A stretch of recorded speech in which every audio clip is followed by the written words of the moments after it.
may paparating na bagyo. Pero tingin ko hindi ito kasing kulimlim ng kung ano nangyayari sa politika natin sa Pilipinas sa kasalukuyan. Kamakailan lamang ay nagbigay ng pahayag itong si Boying Remulla na itinatanggi niya ang pahayag ng kanyang kapatid si John Vic Remulla tungkol doon sa alok daw na 1 bilyong piso para sa kanilang magkapatid. Ibig sabihin, 1 bilyon sila.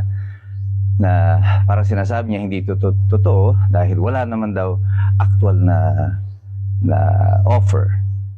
Yun ay ayon sa kanya. Pero napakalabo ng kanyang paliwanag. Pero yung kay John Vic Remulla, nung mas nauna nito pinahayag, talagang detalyado siya at sinasabi niya na meron talagang nag-alok para sa kanya at sa kanyang kapatid ukol dito sa flood control. Sinabi pa niya kung taga saan yung supposedly contractor na ito. Ang tanong ng marami, kung alam mo pala na yan ay ino-offeran ka ng bribe at ikaw ay DILG Secretary, ang kapatid mo ay Ombudsman at dating Secretary of Justice, bakit hindi nyo hinuli yung nag-aalok na yan? Si Congressman Leviste, nung siya ay inalok ng kapareho na amount, sinet up niya agad yung tao na to at naglian na ito ay hinuli. Matapos lamang mag-alok ng 3 milyon yata ang inaalok. Sa iyo, 1 bilyon ang inaalok. Ikaw ay DILG Secretary.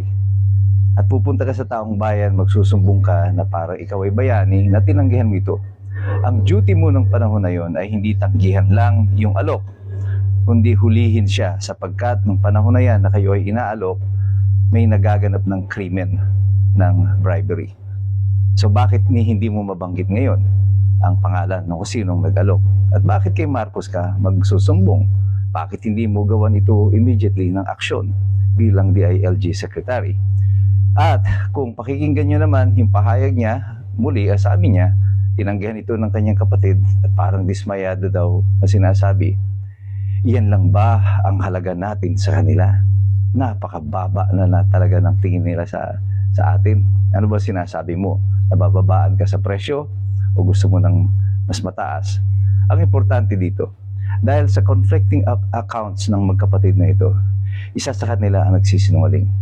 Hindi pwedeng magtagpo at magtugma ang kwento ni Boying Remulla at kanyang kapatid na si John Vic Remulla, sapagkat malayong-malayo at magkaiba siya sa mga importanteng aspeto kung paano naganap ito.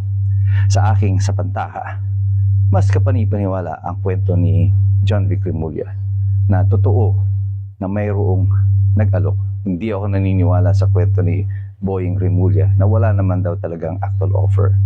Nadulas na lang talaga itong si John Vic at akala niya ay sumisikat pa sila at nagpapasikat sila sa pagtanggi doon sa pera. Kaparehong-kapareho po ito kung matatandaan ninyo nung inaresto nila si Rodrigo Duterte. Si John Vic Remulla din ang lumabas sa media at nagmamalaki pa na kinukwento sa interview kay Pinky Webb na sila ang nagplano at hindi daw talaga sinama ang media at binanggit niya pa kung sino-sino mga nagsipagplano. Siguro matapos naman siyang mapayuhan ng kanyang kapatid sa Senado nung inimbestiga na siya, binawi niya na ito at sinabi niya wala naman ng plano. Bagamat malinaw na nadinig ng sambayan ng Pilipino sa interview na sila ang nagplano sa pag-aresto ni Rodrigo Duterte. Ganon-ganon din na nangyayari dito. Napasubo itong si John Vic Remulla siguro dahil na rin sa kagustuhan na makapagpasikat, akala niya nagiging bida siya. Hindi niya kinonsultan yung kanyang kapatid sa kanyang sasabihin. Ang gusto na lamang ay makapagpasikat na kunyari mga bida na tumanggi sa offer ng bribery.